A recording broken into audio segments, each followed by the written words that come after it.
Hi friends, स्वागत है आपका हमारा यूट्यूब चैनल स्टडी याडा में। दोस्तों, आज से जो टॉपिक चालू करने वाले हैं वो भारत का इतिहास है। तो चलिए शुरू करते हैं। प्राचीन भारत का इतिहास। अतीत के अध्ययन हेतु काल विभाजन। पहला, प्रागैतिहासिक काल। जिस काल का मानव किसी प्रकार की लिपि अथवा लेखन कला से परिचित नहीं था। मानव उत्पत्ति से लेकर लगभग 3000 ईस्वी पूर्व के बीच का समय इसके अंतर्गत आता है। पाषाण काल एवं ताम्र पाषाण काल का अध्ययन इसी के अंतर्गत किया जाता है। कहने का मतलब ये हुआ कि प्रागैतिहासिक काल में मानव लिखना पढ़ना नहीं जानता था, नहीं कोई कला जानता था। ये मानव उत्पत्ति से लेकर 3000 ईस्वी पूर्व तक जो काल चला वो प्रागैतिहासिक काल था।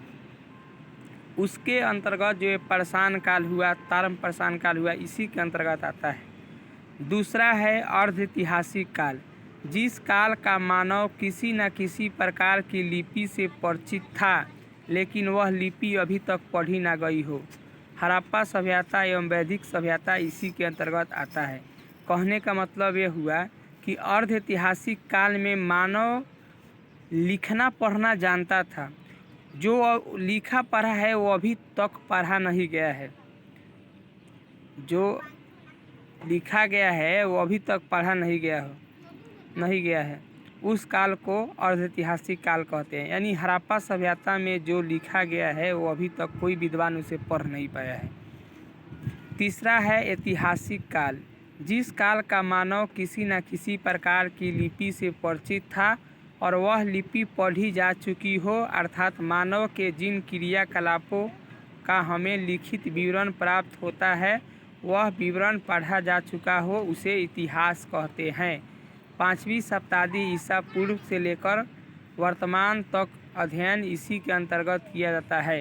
यानी कि साफ मतलब है इतिहास किससे कहते हैं, तो इसका इसी में डिफिनीशन भी है और आप समझिए ऐतिहासिक काल का। यानी जिस काल में मानव किसी न किसी प्रकार के लिपि से परिचित है और वो लिपि पढ़ी जा चुकी है वह ऐतिहासिक काल या इतिहास कहते हैं।